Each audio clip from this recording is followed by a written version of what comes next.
Bismillahirrahmanirrahim. Assalamu alaikum. I feel very unfortunate that I'm not a participant in this gathering. That I'm treated as an outsider who comes and goes away. Because I always feel I'm part of the community. That's where my life is spent, and my work was shaped, my ideas were developed. I'll be missing out everything that you'll be talking about, which I'm very interested to hear and learn.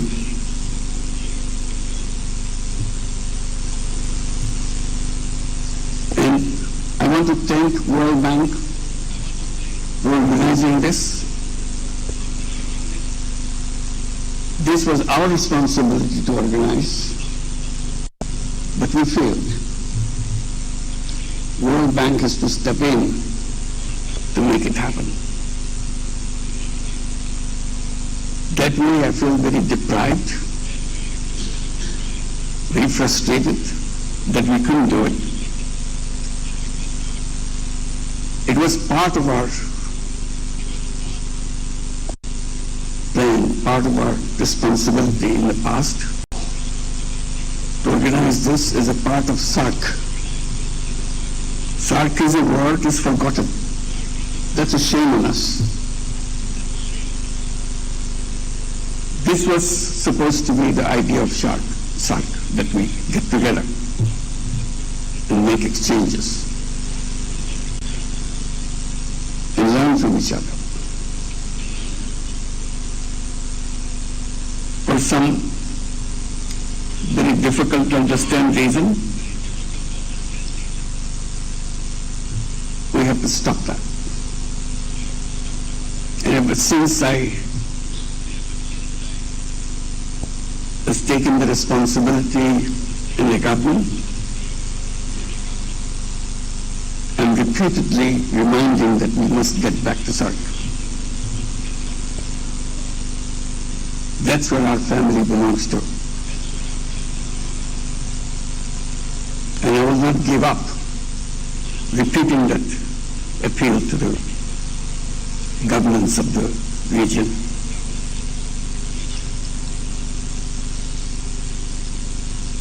Today I feel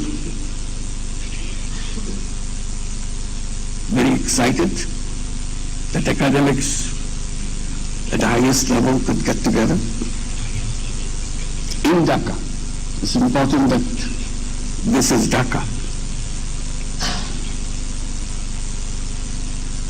I hope you will have a chance to kind of review the things that happened in Dhaka in the past few months. That will clarify what this university education is all about, or education as a whole is all about.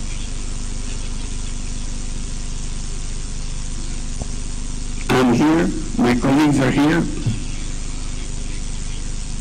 because something happened in Dhaka. Otherwise there's no reason for me to be here, for my colleagues to be here. And I thought that would be the core of the subject to discuss in this session, in this gathering. Who are these young people that we are dealing with? They have their own mind.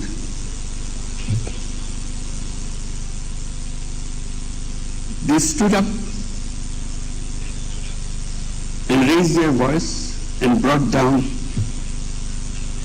the ugliest fascist regime you could ever think of, given their lives. It would be a missed opportunity if you don't spend some time in understanding what they did a few months back on this very city. What was their expectation? what was their aspirations, why did they stood up in front of guns and gave their lives, knowingly it will happen. And one school student actually wrote a letter to the mother. Mom, forgive me. Dad, forgive me. I'm going to the street, joining my friends. You tried to stop me with high school kid. You tried to stop me, but I thought again and again. I'm not a coward.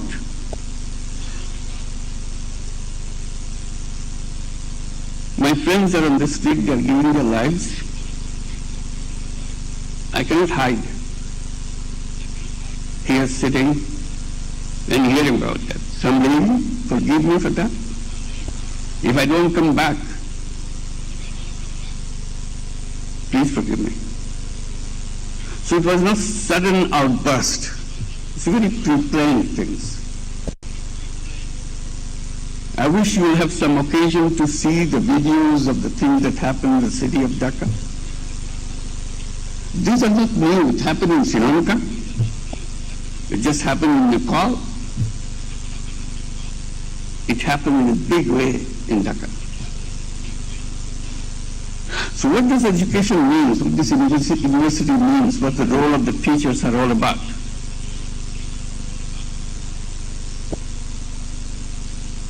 So they are the ones standing in front of the students trying to calm them down. Didn't listen. Gave their lives and made it happen. Now it's election time. The election is coming up on 12th of February. The uprising tore apart everything. They created their own charter, July Charter, to undo everything that we are stuck up with. So there will be referendum to adopt what the future constitution of Bangladesh should be like. Because they felt the root of all the trouble is the constitution. You can't go along with that constitution. We didn't teach them in the classroom all those things. They're not taking courses on that. So where are we in the university? Who are we talking to? Today, they have formed their own political party, and very soon, on the 13th of February, they will be on the ballots. I'm sure some of them will get elected. They were in our classroom the other day. Now they are on the street, and then they are in the political party of their own. And if they get elected, someone will be the education minister. Tell us the community of educators, what education is all about. What the university education would be like, what it should be. So it's a world of very different kind.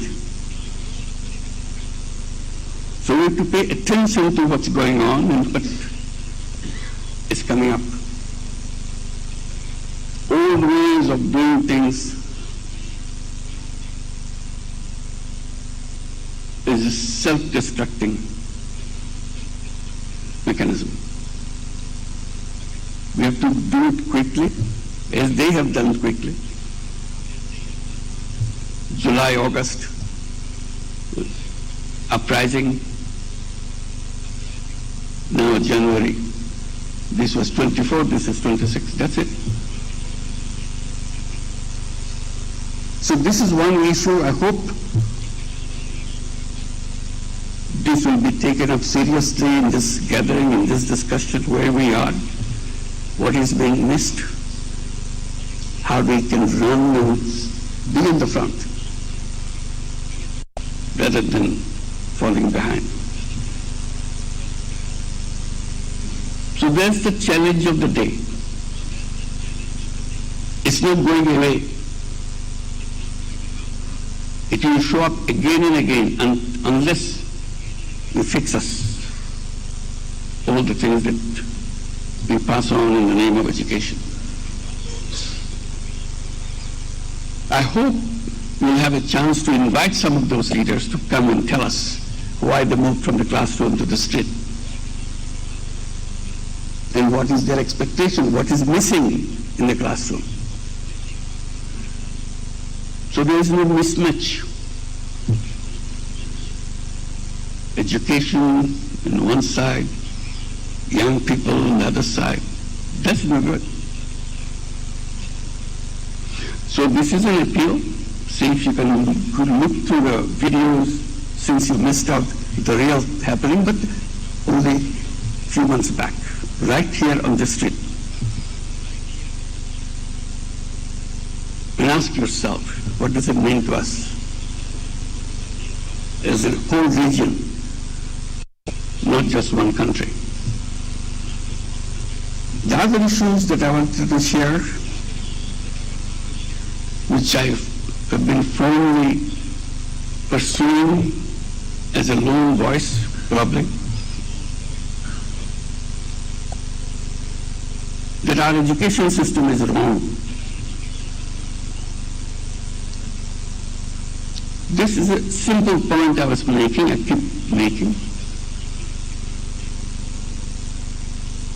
Our education system is job-oriented education. In the back of our mind, that everything we do, we think, if you go through this, if a student goes to this courses, they will be good enough to take a job. If he or she fails to take a job, we think it's failure on the part of the student, not us.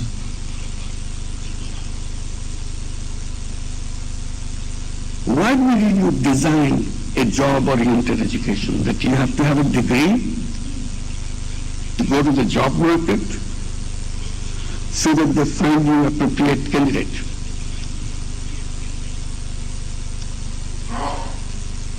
Is this the purpose of education? I'm sure you've gone through many times from a different perspective. How to adapt your syllabus and everything to be appropriate for the market, quote-unquote market. My position always has been, human beings are not born as slaves. Each human being is a free person. Job comes from the tradition of slavery. You slave for somebody. You don't like the job, but you do it because they pay you. That's slavery.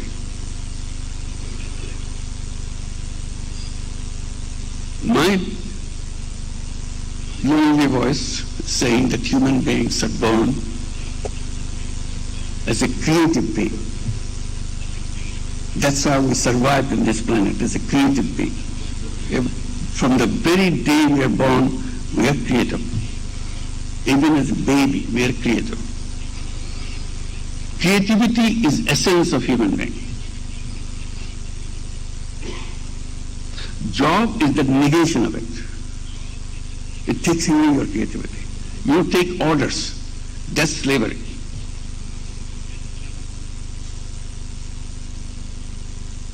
These young people who marched on the street, they refused to be slaves, refused to take orders.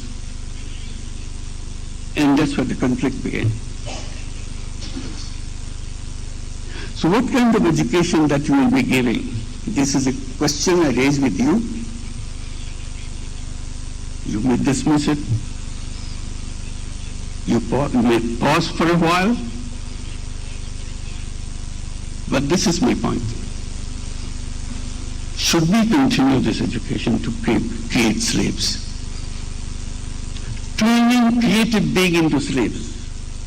That's a criminal job.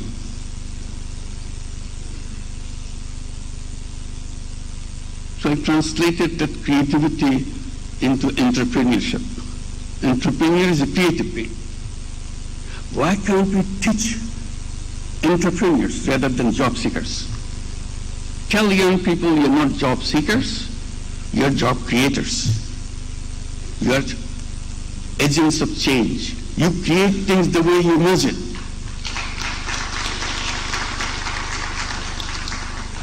Imagination is the essence of human being. We discredit it. We say, no, not imagination. Be practical. Human beings are not born to be practical. They are born with enormous power of imagination. That's what drives them, makes them fall crazy. That's why they gave lives, imagination. They had nothing on the street. They had an imagination. We want to build a new Bangladesh. That's their slogan. And they were committed to it, didn't give up. Older people telling them, no, you go back to school, get some jobs. Uprising is over. Fascist regime disappeared. Now go back. They said, no, we're not going to go back. We came here for a purpose, not just throwing away a regime. We want to create the country in the imagination that we have. As you go around in Dhaka city, you'll be doing probably between sessions or after the sessions, you'll see the walls on the street. Every wall is painted, still the painting is on. These are not artists, all these young people are not artists, just the kids from every family. Family is not a rich family. Very mundane, everyday family is struggling with their life. The kid is coming out, having some imagination about what the country should be, that's all. Burning idea in them. So while they are fighting on the street, giving their lives, they are painting on the wall. What's wrong with this society? They draw pictures. They are not painters. They've never painted anything before. But this time they did. It's all there. Amazing expressions. You don't have them in your textbooks. They never learn from any poem or anything. Just figure it out, what this is all about.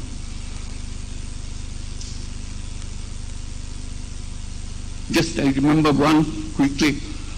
One writes, there's no substitute. It goes on because there's no alternative. He gives the answer, I am the alternative. Similar thing all over Dhaka city. It's not only Dhaka city, every city in Bangladesh, you go, you see these paintings on the wall. There was no plan, there was no somebody created this little messages, no. Everybody figured out their own messages.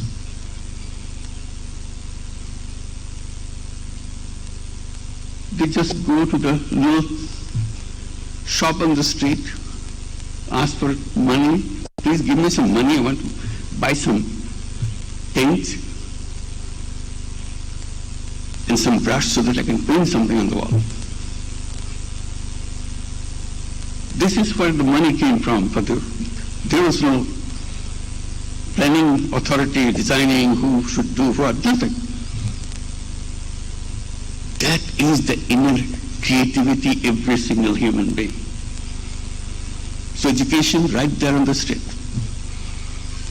But we refuse to learn. We go back to the books. We learn how to write a good application for a job. That's a mismatch. I hope we could debate and discuss what education should be. Students have not raised that issue yet. They're so busy with the political issues. But someday they will raise that issue. What is education? Why are you teaching this? Who needs it? They will define what the education should be. And we should help them. Because we failed. We failed to help them grow up in their imagination. Make them imagine, make them go for it. Because that's what life is all about. Imagine and make it happen. I hope we'll have a chance to go through this from the videos or even inviting some of them. They will feel awkward because big professor sitting in front of students to listen. They may mumble. They're just like any other kid in your classroom. They're scared of their teachers. But because of the uprising, they may have hardened a little bit. I'm not talking about boys. I'm talking about both boys and girls. You listen to those girls who were pushed in the back of the home. Now they are leading the nation. Same girl. Not a different family. Same girl who are taught again and again, don't do this, don't do this. You're not supposed to do this. She's on the street, speaking out her mind. So you're in the right place and see what it means to our region. Our region is in one totality. It's not pieces that doesn't fit into the picture. It is a one whole picture. We work together. We learn from each other. We are a family. Politicians make them forget that. So we have to rediscover ourselves. Thank you. I'm very happy to be with you. Sorry for all this on-the-spot remarks. I hope it will mean something to you. Thank you very much.